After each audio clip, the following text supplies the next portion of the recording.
Bom, pessoal, na última aula, eu tentei começar esse tema que está aqui diante da gente, mas acabei me alongando em outros assuntos e, por conta disso, não consegui entrar diretamente no tema desses sistemas de representação política, né, os sistemas de representações políticas, né.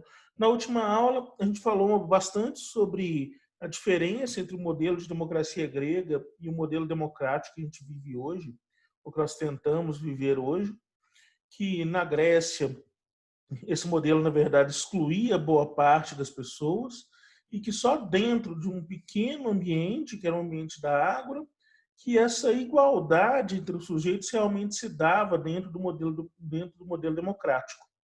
Agora, tirando isso, no restante da cidade, no restante da polis grega, a ideia de igualdade era basicamente impensável, porque como assim eu serei um senhor e vou ser igual ao meu escravo? Ou como assim eu sou um homem e sou igual a uma mulher? Na visão dos gregos, isso não poderia aparecer, né? Eles precisam ter essa diferenciação de ambiente até, né, que foi o que eu disse para vocês na última aula também, né? De um ambiente onde a mulher habita, que é o ambiente da casa, o ambiente do oikos, e o ambiente onde o homem habita, né, que é o ambiente político, o ambiente da polis, o ambiente da água. Então, essas diferenças marcam muito essa vazão, né, essa diferença enorme que existe entre o modelo pensado pelos gregos de democracia e o modelo pensado, calcado na igualdade, que nós temos noção. E falei também sobre o papel das fake news, como elas, de certo modo, podem ser responsáveis por dissolver o processo político ou mesmo danificar o procedimento político. Como, de certo modo, conduzir a opinião pública através das fake news pode acarretar sérios problemas do ponto de vista democrático, né? Bom, nessa aula, então, eu quero falar um pouco melhor sobre esses modelos de representatividade, né? Nós discutimos nas aulas anteriores sobre o que é essa tal representatividade política. Então, se você tem uma representação direta, por exemplo, você vota diretamente nos projetos, você submete os projetos, você aprova ou rechaça os projetos. Muitos de vocês devem já ter visto aqueles sistemas de votação pela internet, onde as pessoas podem opinar sobre determinados projetos que tramitam no Senado, né? Sempre tem alguns projetos mais polêmicos vão acabar chegando à tona, né? O que movimentam muito tanto a direita quanto a esquerda.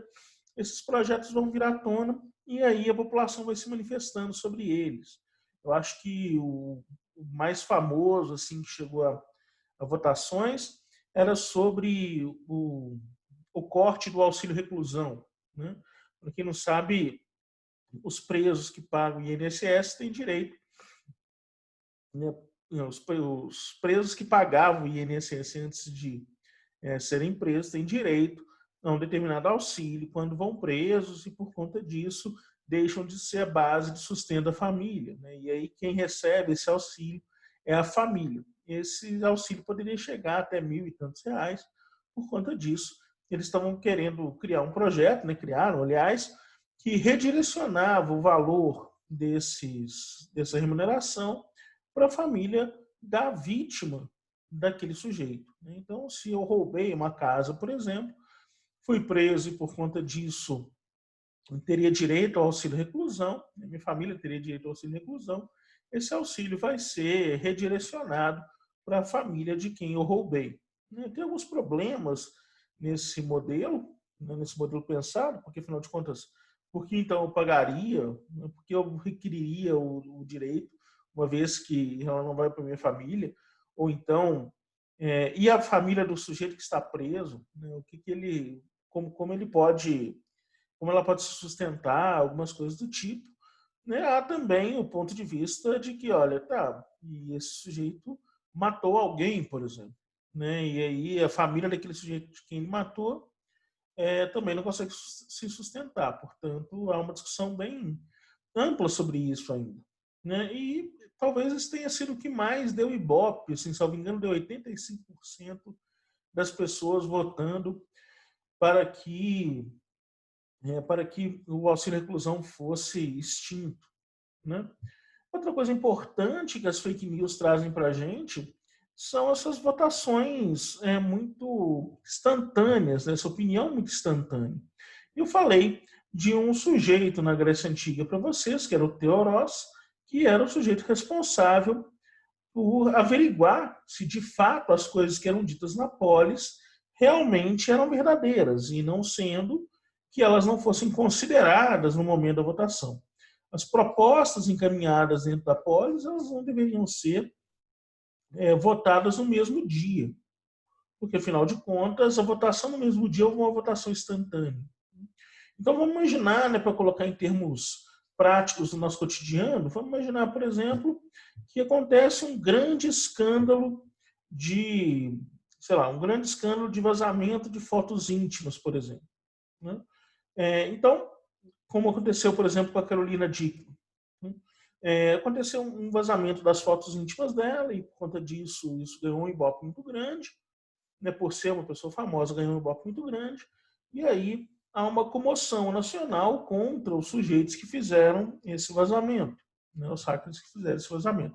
Por conta desta comoção nacional, talvez o Senado encaminhe uma determinada lei.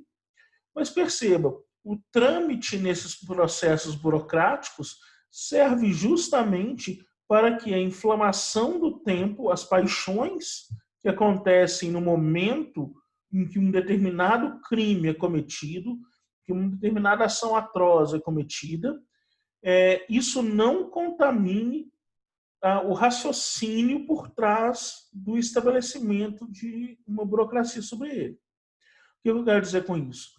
Um momento onde há uma comoção geral do público pode levar, né, uma paixão geral, pode levar à aprovação de leis que são, no fundo, injustas, pois punem demais as pessoas que cometeram determinados crimes, ou pune de menos, a depender da comoção nacional.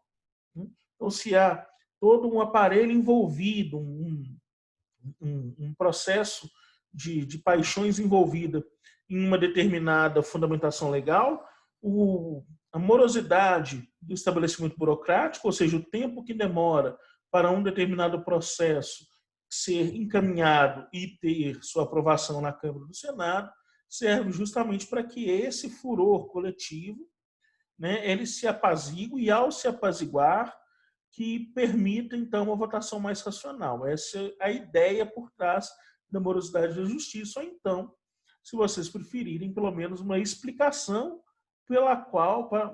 segundo a qual a morosidade da justiça seria algo positivo, né?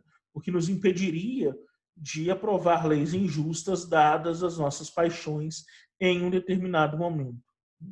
Então, quando a gente se depara com um crime atroz, como, por exemplo, a garota de 10 anos que foi estuprada por um cara e tal, muitos vão lá e vão defender naquele exato momento a pena de morte. E alguns vão continuar a defender a pena de morte para aquele sujeito. Outros vão, depois desse caso, sair um pouco da mídia, depois de outras coisas aparecerem, vão pensar melhor e dizer, não, mas no fundo eu sou contra a pena de morte, sou a favor da castração química ou algo do tipo. Então, justamente para evitar essa série de paixões entrando na legislação, é que essa morosidade de justiça prestaria. Outra coisa importante é que, dentro de um processo crime, por exemplo, ninguém pode ser condenado, né, a um crime sem que antes haja uma lei penal que defina. Então, se eu roubo alguma coisa e por conta disso sou preso, pois bem, eu posso ser preso porque há dentro da legislação um crime chamado roubo, outro que chama furto, né, por exemplo, que define o meu ato, né, ou a minha ação. Agora, se não há definição, eu não posso ser punido, porque, como eu disse para vocês, o cidadão pode fazer tudo aquilo que a lei não o proíba. É preciso que haja, então, uma legislação anterior ao crime para que esse crime possa ser punido segundo essa legislação. Portanto, mesmo que declarássemos que, a partir de agora, o crime de estupro é punido com a pena de morte, as pessoas que foram condenadas por estupro antes dessa definição não poderiam, por princípio de justiça, serem condenadas à pena de morte, porque elas não conheciam essas regras do jogo, essas regras do jogo foram mudadas desde a sua prisão. E, portanto, elas não se submetem a esse conjunto de leis que mudou. A lei penal ela só retroage em favor do réu, nunca contra ele. Então, se em um dado momento o furto para se alimentar ou os pequenos furtos deixam de ser crime e se tornam delitos, as pessoas que estão presas por esses furtos são libertas. Assim como, se em um dado momento uma droga como a maconha ou a cocaína ou qualquer outra droga que seja for legalizada, né, qualquer outra droga ilegal no Brasil for legalizada, né, e essas pessoas que cometeram o crime de tráfico de drogas relacionadas a esse determinado crime, muitas delas vão ser libertas porque esse crime retroage em favor do réu. Né? Com isso, eu não estou dizendo que o traficante que foi preso por formação de quadrilha, extorsão, assassinato e tráfico de drogas vai ser liberto. Eu só estou dizendo que o sujeito que foi preso com 10 baseados no bolso por tráfico de droga, esse cara vai ser liberto. Né? Porque a lei penal só retroage em favor do réu. Bom, então agora a gente precisa começar a pensar um pouco, né? Senão daqui a pouco eu já vou longe demais e não entro no tema da aula. Né? Mas vamos passar um pouco dos slides, só para a gente dar uma olhada. Né? Lembrar, portanto, do Conde de Montesquieu. Né? O Montesquieu vai ser o sujeito que vai fazer a divisão lá dos 3 poderes, né? O executivo, o legislativo e o judiciário. Dentro do período da Revolução Francesa, né, o Montesquieu vai publicar um pouco depois da Revolução Francesa, se eu não me engano, mas ele vai influenciar boa parte do que a Revolução Francesa vai estar defendendo. Né? E aí, o Montesquieu escreve um grande livro chamado O Espírito das Leis, que é composto, na verdade, de vários pequenos livros, porque na época esses livros eram um pouquinho menores e tal, eles vão compor todos um grande volume chamado Espírito das Leis, onde ele propõe que, de fato, que deve limitar o poder de alguém é um outro poder, né? E que também o poder não pertence a um indivíduo, mas ele pertence a um sistema, a um modelo, a um governo. E, portanto, quando um sujeito exerce um determinado poder, ele não está, por si, exercer esse poder, mas ele só o exerce porque ele representa aquele poder. Se a gente for pegar uma frase clássica, eu não lembro se eu já falei ela para vocês, né, tem uma frase bem clássica sobre esse modelo de divisão dos poderes, que é o poder corrompe, o poder absoluto corrompe absolutamente, que é uma crítica ao modelo absolutista da época e tal. Né? E aí o Montesquieu vai dizer que, bom, se o poder corrompe, essa frase não é dele, mas o Montesquieu pensa, se o poder corrompe a um indivíduo, talvez seja o poder que deva controlar o poder, numa clássica relação de forças, né? Quase como uma relação de forças físicas mesmo, como se houvesse um objeto sendo tensionado para vários lados e no cálculo dessa relação de forças, a resultante fosse o equilíbrio. Então, um objeto em movimento constante, por exemplo, um objeto inércia, né, pelo menos, ele vai estar em um equilíbrio de forças a depender da situação. Então, esse equilíbrio de forças é justamente o que o Montesquieu estava propondo. Porém, esse equilíbrio de forças nunca, na visão do Montesquieu, poderia se dar se um único indivíduo controlasse esses poderes ou se o indivíduo fosse esse poder. De fato, era preciso dividir o poder para que outros poderes o julgassem ou o verificassem. Então, se você tem, por exemplo, a Câmara aqui de Oliveira, a Câmara vai ser um exemplo do poder legislativo. O poder legislativo local, ele vai ser representado pelas câmaras municipais aqui no Brasil. A prefeita é o poder executivo e o juiz de direito é o poder judiciário. Elas não são... O poder não é corporificado nessas pessoas, elas não são donas deste poder. Mas, de fato, elas são os representantes deste poder. Elas detêm, de certo modo, a representatividade desse poder. E é por isso que o respeito não vai se dar entre esses indivíduos por eles serem indivíduos propriamente, mas por eles representarem esses poderes.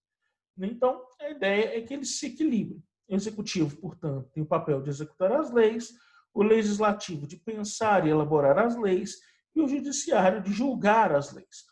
Aqui tem algumas discussões bem interessantes, assim, né? Por exemplo, o poder executivo está ligado a uma ideia de polícia, né?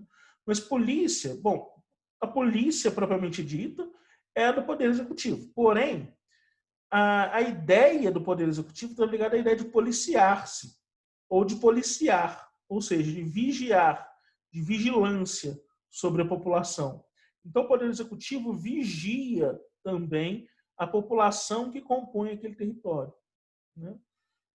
Ao mesmo tempo, o poder legislativo, ele elabora as leis, ele pensa as leis de acordo com a vontade popular. Na nossa época, dentro da democracia, né, dentro do regime democrático de representação. Então, ele legisla sobre esse conjunto de pessoas, ou seja, pensa as leis. Se a gente for pegar, por exemplo, um pensador como Max Weber, ele vai fazer uma diferença importante entre os políticos e os burocratas, né? Dizendo que os burocratas são aqueles que estendem o máximo possível as decisões e a recepção de influência de outros para que possam, em um dado momento, tomar sua decisão. Então, quanto mais longo e moroso, demorado for o legislador burocrata, mais demora para as leis mudarem, mais demora para as coisas acontecerem, mas quando elas acontecem, elas são difíceis de mudar novamente. E os políticos, na visão do Max Weber, deveriam ser o contrário dos burocratas. Deveriam, portanto, estar ligados completamente na vontade do povo e legislar segundo a vontade popular. Então, quando eu disse para vocês no começo da aula de que essa morosidade da justiça, ela serviria, de certo modo, né, essa morosidade legislativa, perdão, ela serviria, de certo modo, para fazer apaziguar os ânimos, né, e que a demora faria com que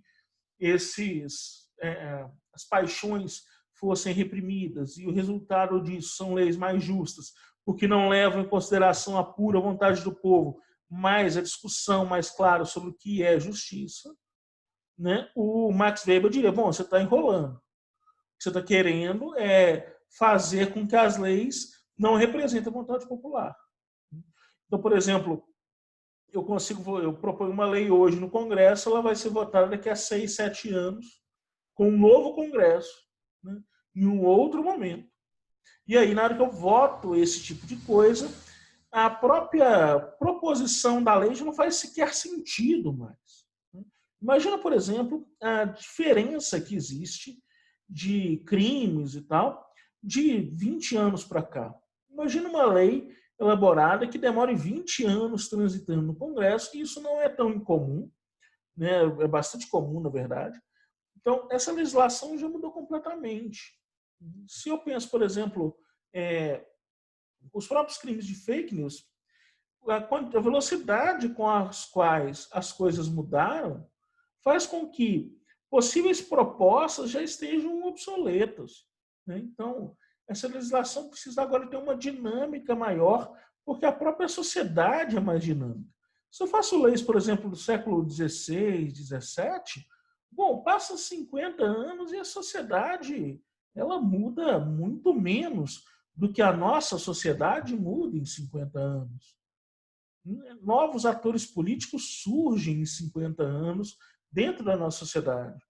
Agora, nos séculos pretéritos, a não ser em grandes acontecimentos, como a Revolução Americana ou a, a Revolução Francesa ou a Revolução Gloriosa, não sei, nesses momentos específicos, os atores políticos continuavam mais ou menos ali os mesmos. Né?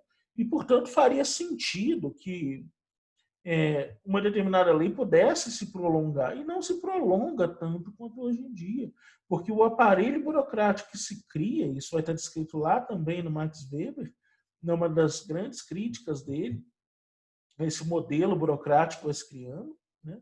Essa burocratização do trabalho, perdão, essa burocratização do mundo, e aí, no momento em que isso vai se afastando das pessoas, isso vai se tornando cada vez mais impessoal e cada vez mais obsoleto.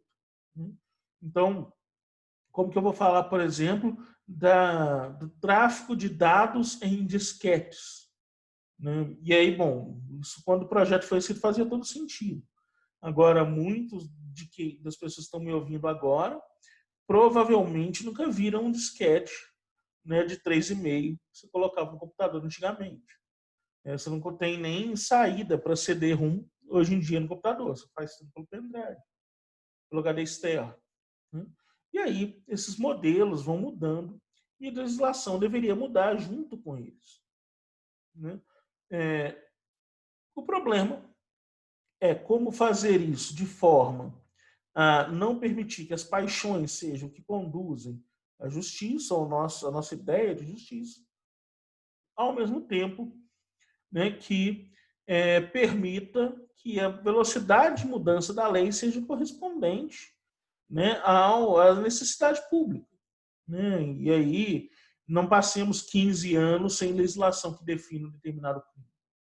Né? Ou não passemos 15 anos sem interpretação legislativa sobre determinado objeto. Então, por exemplo, pautas mais polêmicas são difíceis de serem colocadas em votação no legislativo. Né?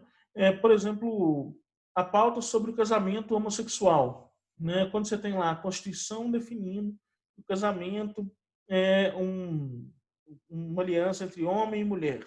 Né? A família é uma aliança entre homem e mulher. Bom, colocar esse tipo de votação no Senado para dizer o óbvio de que a família não necessariamente é uma relação entre homem e mulher e seus filhos, né, de que há famílias muito mais diferentes do que essa, né, é uma polifonia muito maior do conceito de família do que essa, colocar essas pautas justamente porque a sociedade ainda é conservadora a ponto de ser difícil colocar essas votações em prática, faz com que, muitas vezes, esse tipo de problema não seja encarado. E justamente porque não é encarado, a legislação não muda. Até o momento que esbarra na jurisprudência. O que é a jurisprudência? É uma espécie de sopro da lei, né? Ou bafo da lei, dependendo da época que você pegar. Tem um historiador que escreveu o Bafo do Rei. Né? E aí, o bafo da lei, né? O espírito, né? Ou a fumaça da lei, alguma coisa nesse sentido. Né? Ou a boca da lei. Significa o quê? Se não há uma determinada legislação que proíba ou que permita, ou isso não está claro na Constituição, ou não está claro no processo legal, que o judiciário estabeleça jurisprudência. A jurisprudência é as decisões de um determinado órgão colegiado. Para ter jurisprudência tem que ser colegiado, não pode ser um juiz só, não estabelece jurisprudência. Né? Mas a decisão de um determinado órgão colegiado ressoa sobre os casos de instâncias inferiores. Então, vamos imaginar que o Tribunal Regional de Minas Gerais definiu uma determinada coisa. Então, por exemplo, teve um impasse entre um sujeito que não quis pagar a comanda num bar, que perdeu a comanda, e o cara vai lá e fala assim, tá, mas na comanda está escrito que se você perdeu a comanda, você tem que pagar R$800. Só que o cara fala, tá, mas Eu não tenho a minha comanda aqui, eu não sei se na minha comanda estava escrito isso. Então, eu não vou pagar R$ 800, porque eu não sei que você prova que na minha comanda estava escrito desse jeito, né, eu não vou pagar. E aí isso vai, vira processo, por exemplo, chega lá na segunda instância, a segunda instância vira e fala, olha, isso daí é uma cobrança abusiva, é uma bobagem, você não tem que pagar esses R$ 800. Eu não estou dizendo que é assim não, tá? Eu só estou especulando sobre uma determinada jurisprudência que poderia ser criada. Então, no Tribunal Regional de Minas Gerais, chega lá, e aí os 3 juízes colegiados vão, né, os 3 desembargadores, perdão, colegiados, vão virar e falar, olha, realmente você não tem que pagar isso. E aí isso ressoa nas demais instâncias. Então agora, se acontecer aqui em Oliveira, de eu chegar num bar e aí esse bar querer me cobrar um valor muito mais alto porque eu perdi a comanda, eu posso chegar no juiz de primeira instância. O juiz de primeira instância vai olhar primeiro a situação, mas também vai levar em consideração, né, uma decisão de órgão colegiado superior ao dele, né, para decidir esse tipo de coisa. Portanto, os órgãos colegiados criam jurisprudências. Essas jurisprudências podem ser consideradas dentro do processo legal, né? Claro, o órgão colegiado mais alto é o Supremo Tribunal Federal, né? E o Supremo Tribunal Federal, geralmente, para criar jurisprudência, criam jurisprudências relacionadas à Constituição Federal, né?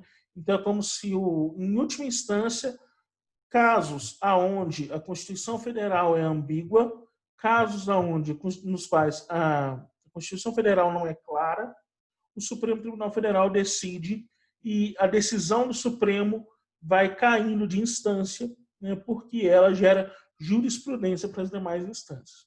Por isso, discussões muito firmes sobre, por exemplo, a prisão em segunda instância, que não é tão clara dentro da legislação, né, dentro da Constituição, mas, e tanto não é absolutamente clara que o Supremo já mudou essa decisão 3 ou 4 vezes ao longo do tempo, né, e aí, sempre que essa decisão vai sendo mudada, essas instâncias vão caindo, né?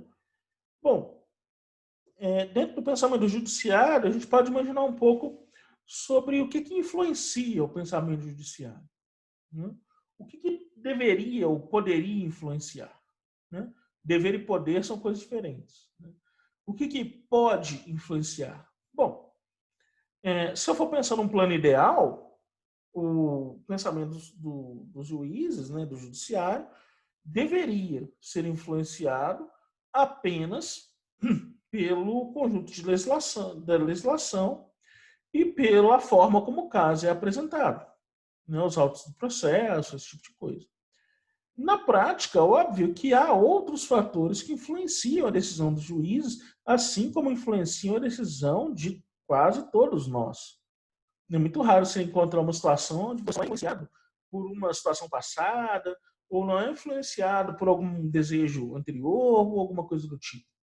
Em grande medida, as decisões judiciárias são afetadas, sim, pela uma experiência anterior, seja desse juiz, seja em relação aos advogados, seja em relação àquele determinado caso. Ele não pode ser influenciado por interesses próprios. Então, se o juiz tem, claro, um interesse em julgar uma determinada ação, primeiro, ele deveria pedir para não julgar aquele caso, recusar o caso, ou, caso fique identificado que esse juiz tem parte em relação ao caso, que o advogado de defesa ou o advogado de acusação peça a suspeição do juiz, o que significa que esse juiz não poderia julgar aquele caso, né? É uma coisa bastante óbvia, né? Então, por exemplo, se eu tive a minha mãe morta pelo réu, eu não me sinto capaz de julgar o réu, porque eu vou querer puni-lo, né, mais ainda, mais exemplarmente ainda, porque ele matou a minha mãe. Então, eu não deveria julgar aquele caso, né?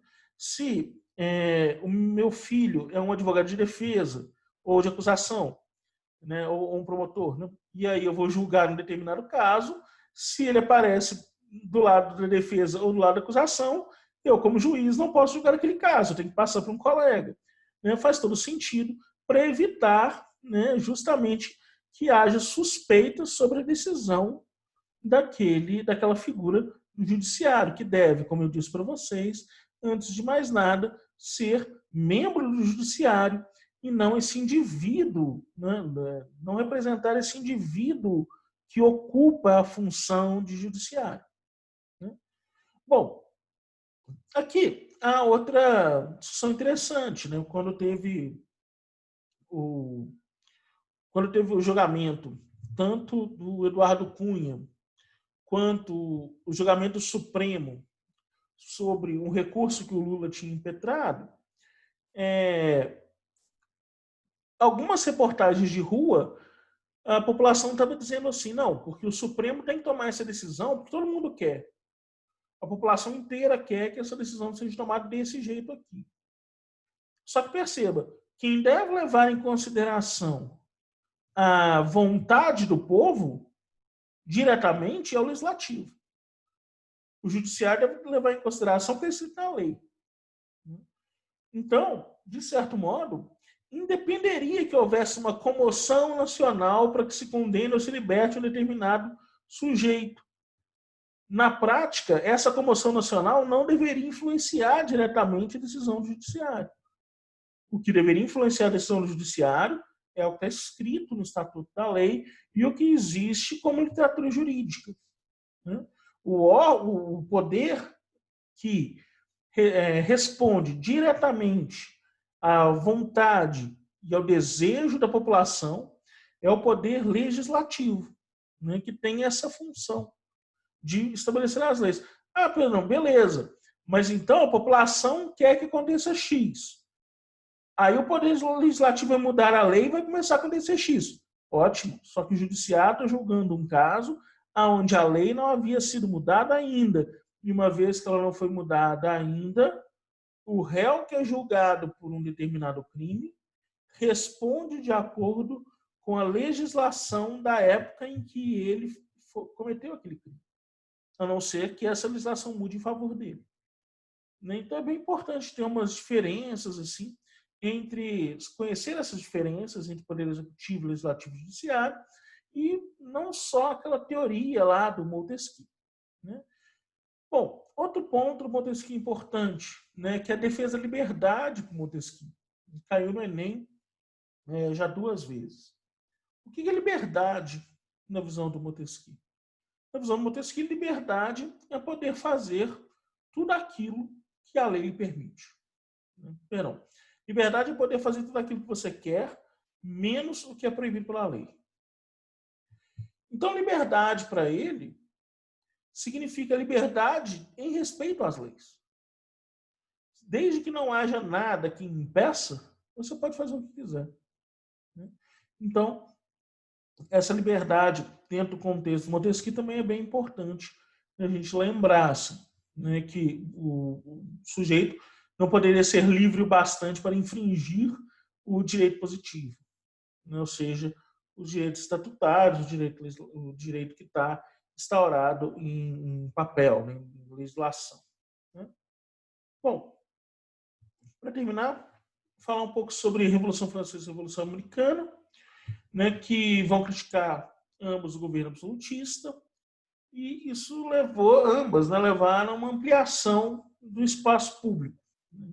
Espaço público de discussão. Esse espaço público de discussão pode ser representado tanto pela letra dos jornais, quanto pela representatividade pública, quanto um sujeito realmente tem a sua voz ouvida quando diz alguma coisa, quando reclama de alguma coisa, quando briga em relação a alguma coisa.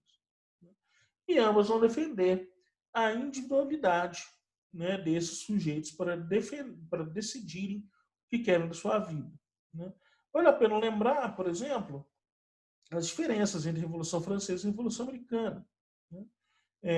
Hannah Arendt tem um texto muito importante sobre isso, chamado Sobre a Revolução, onde ela analisa esses dois contextos. E uma das coisas que ela decide é que, bom, né, que ela define é que, bom, na Revolução Americana, faltava um exemplo prático de governo dentro do território. Né? E justamente por faltar esse exemplo prático de governo dentro do território, foi possível, com maior facilidade, o estabelecimento de uma república democrática. Né? Enquanto,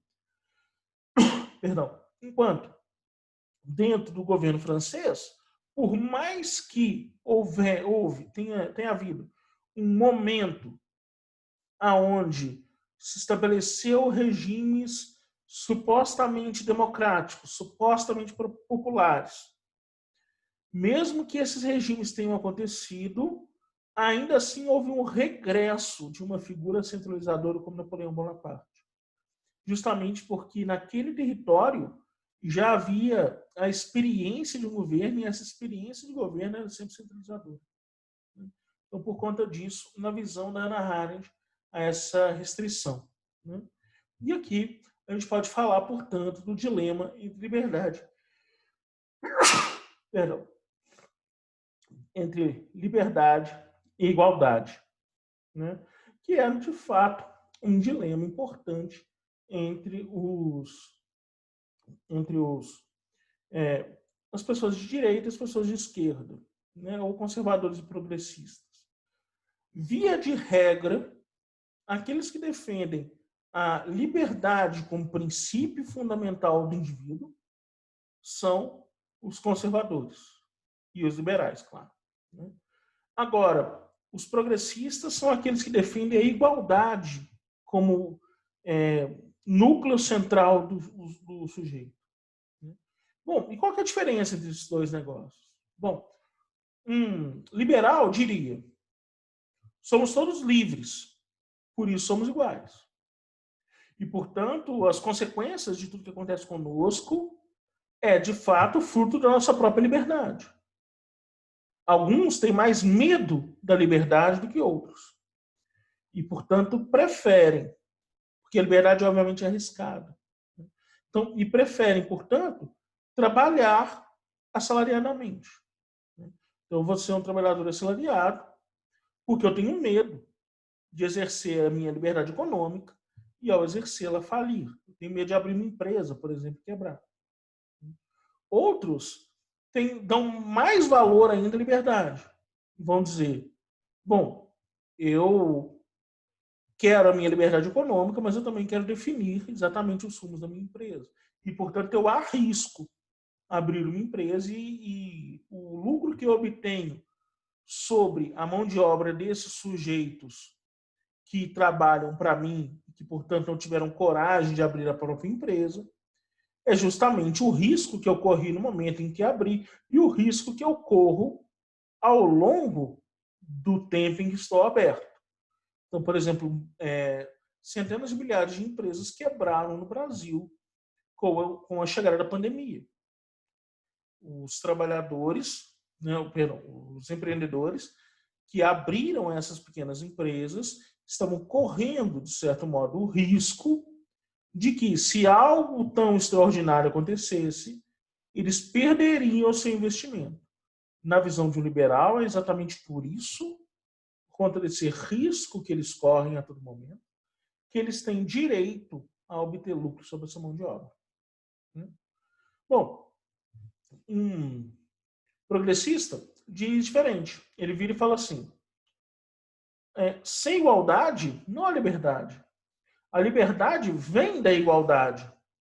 Porque na visão de um progressista, não há liberdade se não existem condições iguais. O que existe é uma concorrência desleal que não me garante a mesma liberdade de ação que a sua. Então imagina, por exemplo, se tivesse o exemplo mais clássico, uma corrida onde uma das pessoas tem que pular os obstáculos e a outra não tem. Então não há igualdade ali. Se não há igualdade, não pode haver liberdade, porque o sujeito não tem a mesma liberdade que o outro. Para que haja liberdade, é preciso, na visão progressista, que haja primeiro igualdade. Então perceba a diferença. Para um conservador, para um liberal, é a liberdade dos sujeitos que garante a esses sujeitos a igualdade. Para um progressista, é o fato de sermos iguais que nos garantirá um dia a liberdade. Pois sem direitos iguais não pode haver liberdade.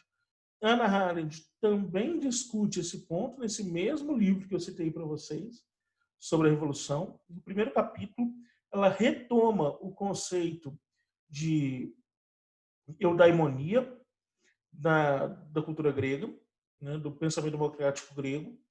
E a eudaimonia significava diretamente a ausência de direito de mando, ou seja, a liberdade só poderia ser exercida dentro do modelo grego a partir do momento em que não há desigualdade entre os homens. E por conta disso, na visão da Hannah Arendt, a igualdade é uma condição sine qua non para a justiça e para a liberdade. Ou seja, sem igualdade, não podemos ser livres, sem igualdade, não podemos ter justiça, na visão da Hannah Arendt, nesse livro sobre a Revolução. Certo? Galerinha, um grande abraço e até a próxima aula. Falou!